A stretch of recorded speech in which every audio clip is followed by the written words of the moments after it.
Galicia, Spain's end of the world.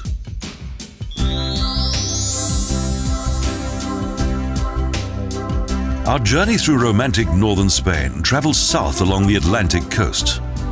A Coruña is the region's largest industrial city and shipping harbour.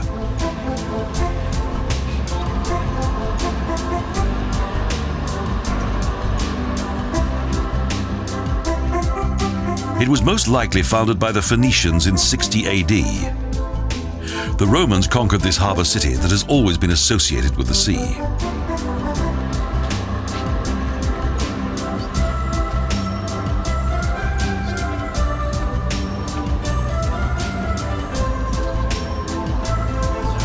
It was from A Coruña that the invincible Spanish Armada set sail in 1588 to invade England.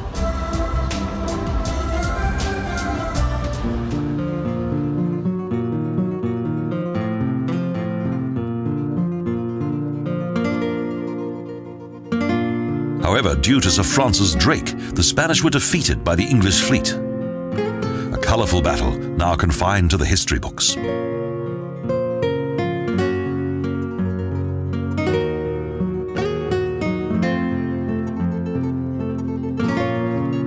Unlike many other Galician cities, neither the nobility nor the church have ever played a significant role here, so the city is without a cathedral.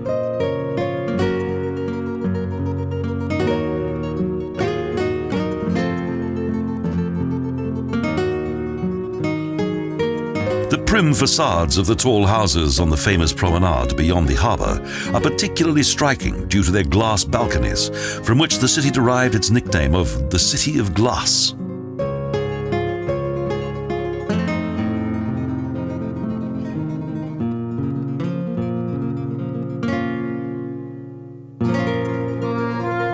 The well-preserved Castillo de San Antón dates back to the 16th century and even today continues to protect this lively city.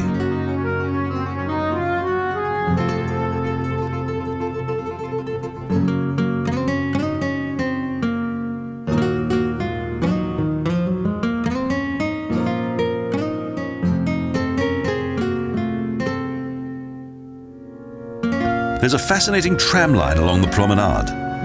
Trams start out from the bay's huge commercial harbour in the Old Town and travel to the Roman lighthouse.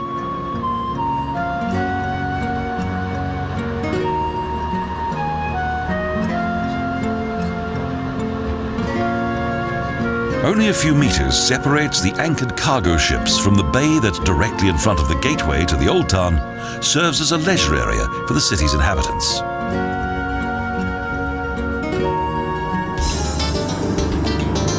From here, we journey into the south of this tranquil Spanish province. There's a new motorway that travels south, the Autopista del Atlántico. And now the journey can begin.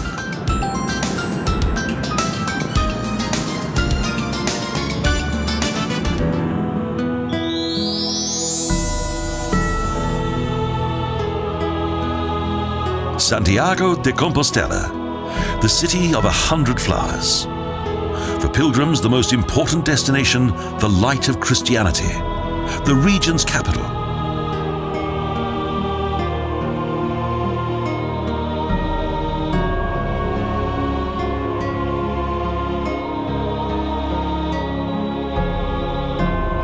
Since the Middle Ages, this city was, apart from Jerusalem and Rome, the most important pilgrimage destination in Christendom. 500,000 pilgrims came here each year from all over Europe. Spain's most religious city continues to attract the faithful.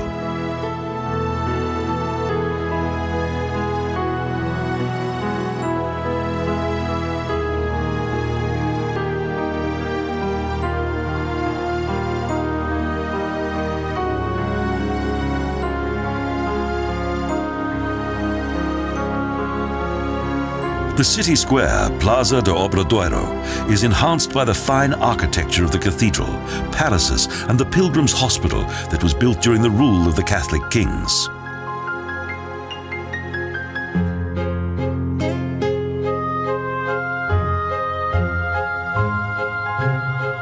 Santiago's history began at the beginning of the 9th century, when a farmer discovered the grave of Jacobus.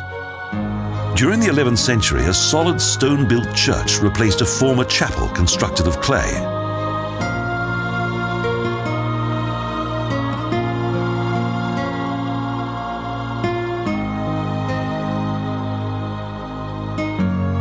The early Romanic cathedral, with its Baroque facade and the various monasteries and palaces that dominate the old town, were built sometime later. Pope Calix II transformed Santiago into a religious city.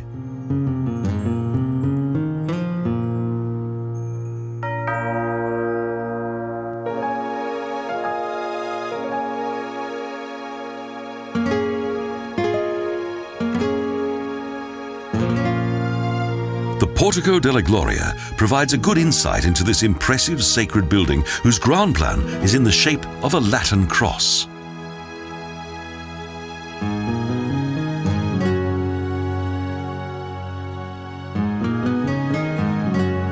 Various carved reliefs and wooden altar figures depict numerous historic religious scenes. The cathedral contains an abundance of stone sculptures. They're the finest examples of Romanic art.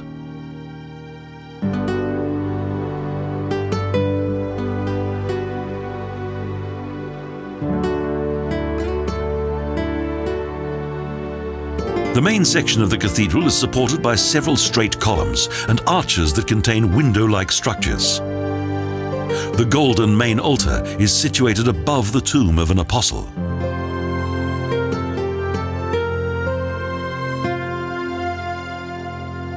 The main facade was built much later in flamboyant Baroque style, but according to Spanish design and framed by two 75-meter-high bell towers.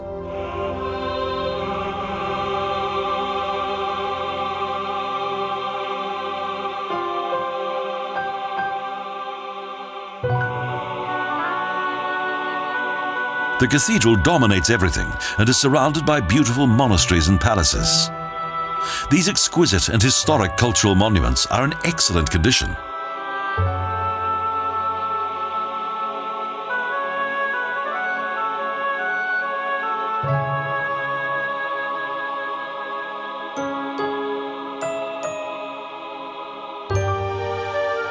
It's easy to understand why the Old Town district close to the cathedral was designated as a World Heritage Site by UNESCO.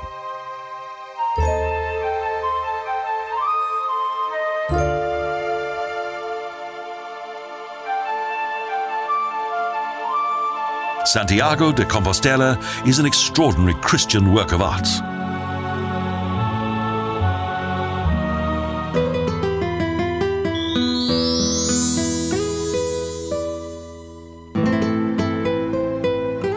Some centuries ago, each of the large villages of the Rias Baixas prospered due to fishing, as did Pontevedra. However, all this changed when the harbour was engulfed by sand some 300 years ago.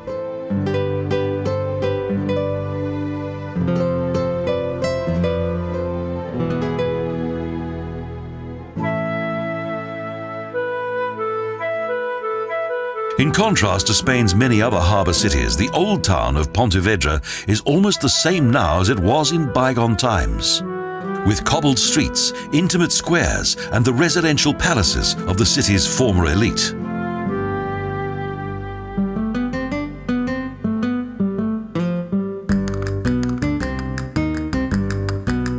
Elegant green shuttered houses decorated with flowers are evocative of another age.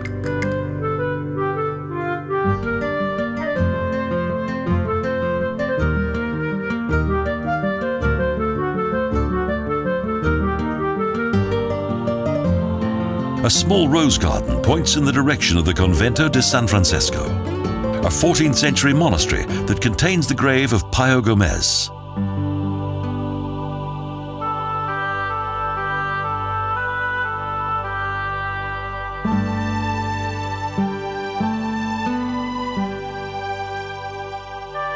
It was he who helped to conquer Seville for Castile in 1248 in the name of the Catholic monarchy and also the Church.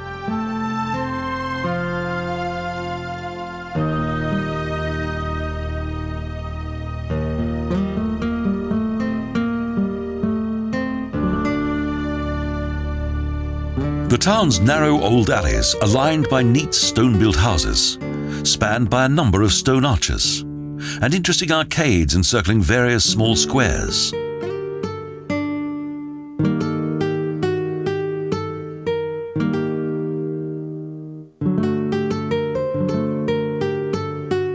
It's thought that the Greek hero Teucros founded this city following the Trojan Wars in 1200 BC. The Romans named the former village Village of the Ancient Bridge.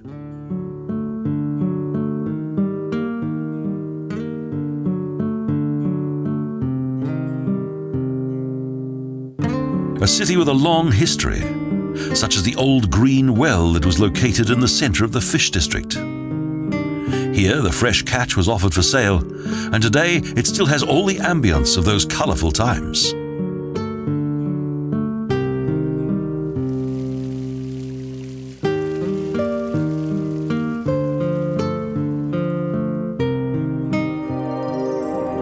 The challenges brought about by the ever-present dangers of the western Atlantic coast united its inhabitants.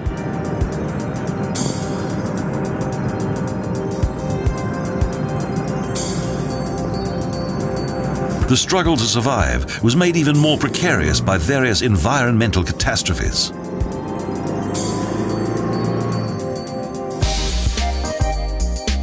Life in the small fishing villages became increasingly difficult. But now the region's wine industry and growing tourism have improved the situation.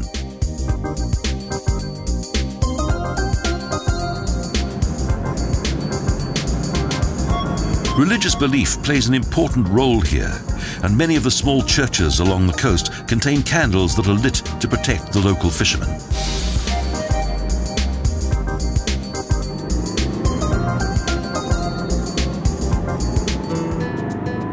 The coast reappears.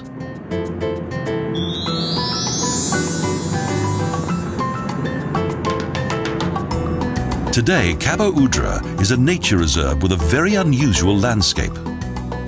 Several large, round rocks are scattered along the coastline.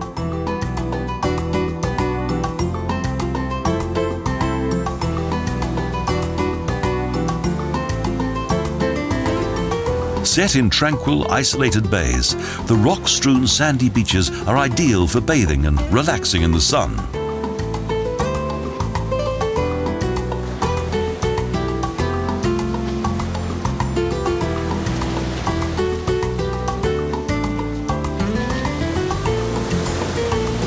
Galician legend has it that on the seventh day of creation, God took a rest, and while leaning across what is now Galicia, created by way of his fingerprints, Rias Baixas.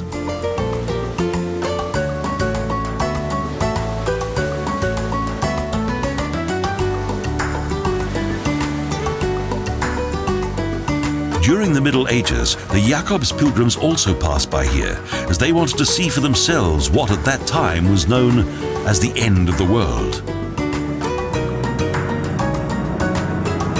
The road continues through wooded areas that obscure the coast.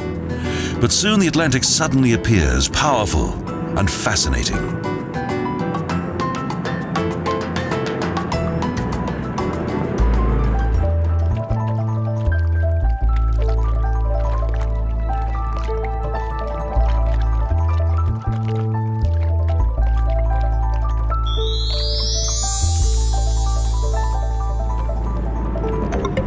Across a huge chain bridge that spans across the mouth of a deep ria is Galicia's largest city, Vigo, reminiscent of the UK's Liverpool.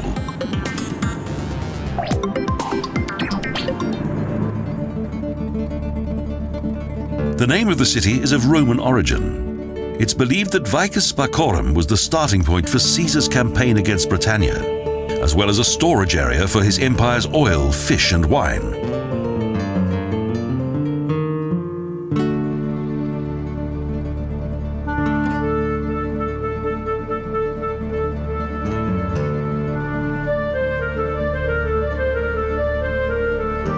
The late medieval settlement was located at the foot of Ocastro Hill and was the site of what is now the Old Town. Next, the Moors invaded, and finally Vigo was ruled over by the Catholic king Fernando. However, during the 14th century, the city's entire population was wiped out by the plague.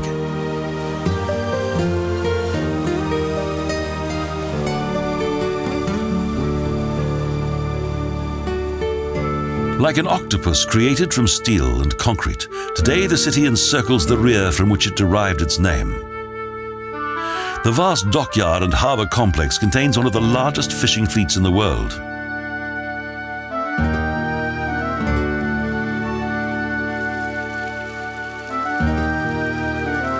An attractive park encircles Castle Hill. The local people come here to relax and escape the hustle and bustle of this busy seaport.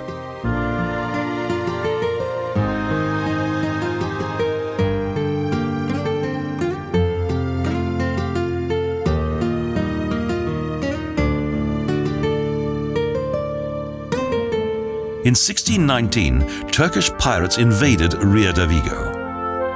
As a result, the city was later fortified with sturdy walls and a strong fortress. But peace was short-lived.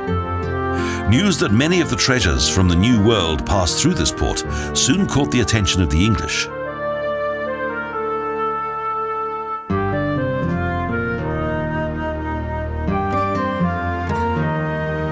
They attacked Vigo and stripped it bare. Castle Hill witnessed a dramatic past, though today its slopes are covered with colourful flowers.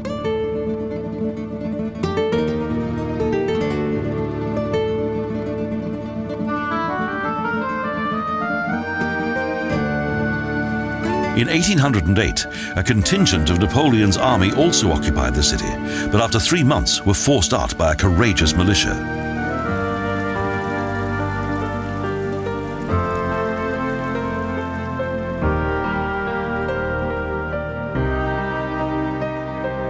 Due to its long and eventful history of invasion, plundering and destruction, it's hardly surprising that Vigo contains few historic monuments.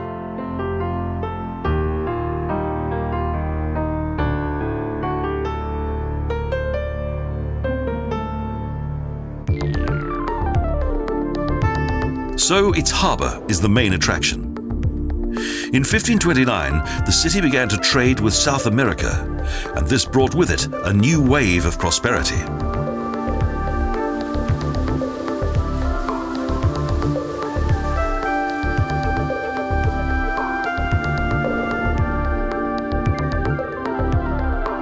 It was from here that most of Spain's emigrants embarked for South America. In the 20th century, more than 1 million Spaniards travelled to foreign climes to start a new life.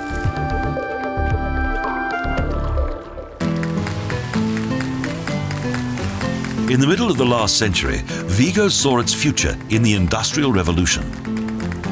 So modern shipyards were built, followed by an upsurge of commerce and trade.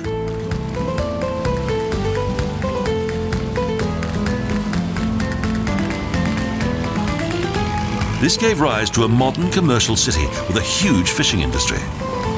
Vigo is a city that never gives up when the cards are down and always strives for a better future.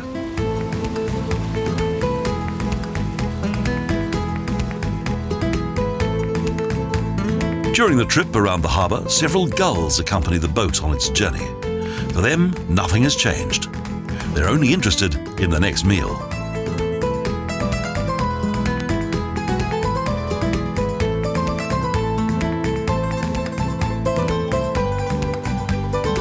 The people of this region are single-minded and hard-working, though a little different to most of their nation. Here, there are few bullfights and not much flamenco.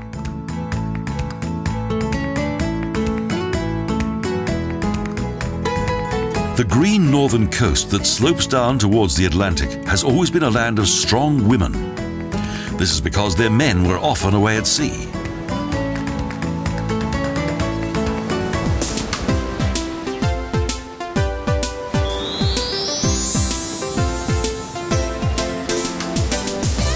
After a short drive, the Bay of Bayona appears. In summer, the El Dorado of bathing resorts that in August becomes swamped with holidaymakers.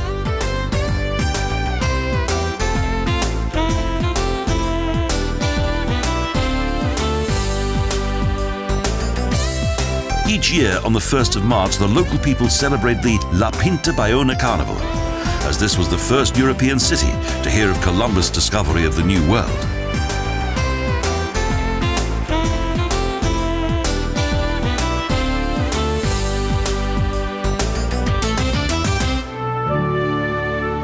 Four years after their arrival, the Catholic kings decided to construct a fort here. It was built to fend off any possible attack by Berber or English forces.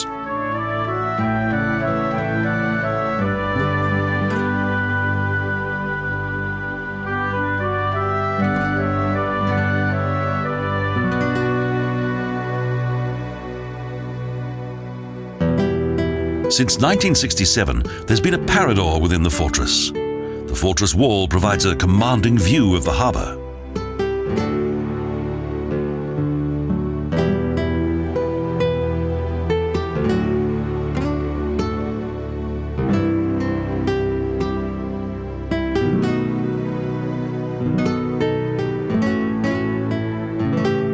There has been a harbour in this medieval city ever since the time when the Celts were defeated by Julius Caesar.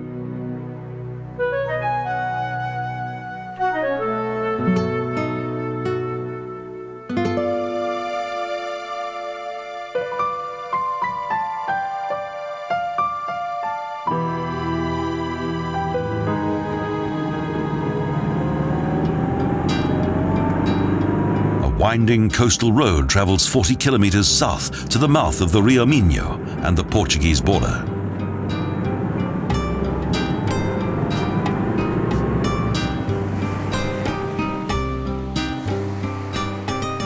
This rugged coastline is dominated by huge rocks that are constantly assailed by the relentless waves of the mighty Atlantic Ocean.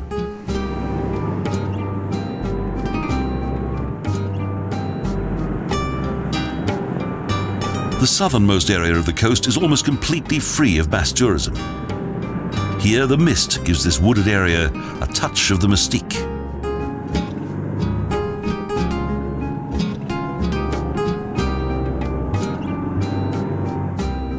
The narrow alleys of an isolated fishing village lead the way to a rocky bay. Here, the people lead a humble existence.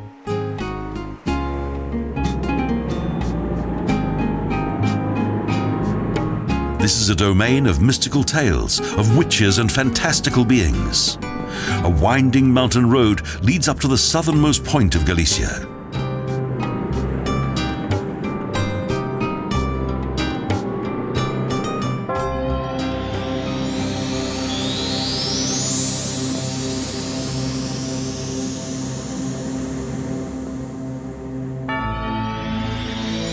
For many centuries, A Guarda, the female guard, has watched over the river border with Portugal. And in the wooded mountain city of Monte Santa Tecla, the Celts established a settlement.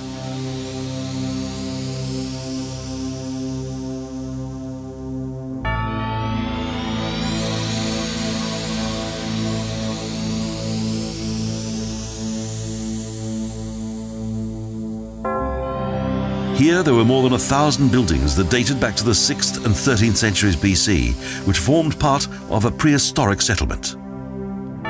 Later, a Catholic monastery was built on this remote mountain region.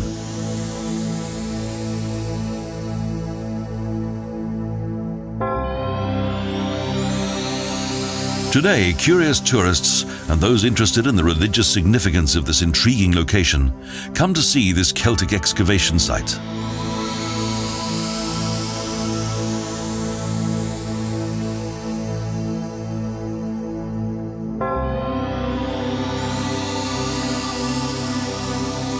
The Celts left their traces everywhere, and even today, the place exudes an atmosphere that evokes the ancient echoes of a remarkable people.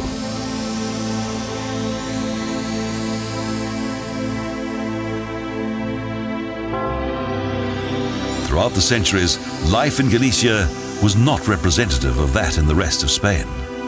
Both Romans and Moors considered it to be too remote for their interests, and thus it was only the religious faithful who were inspired to make the arduous journey to Santiago De Compostela.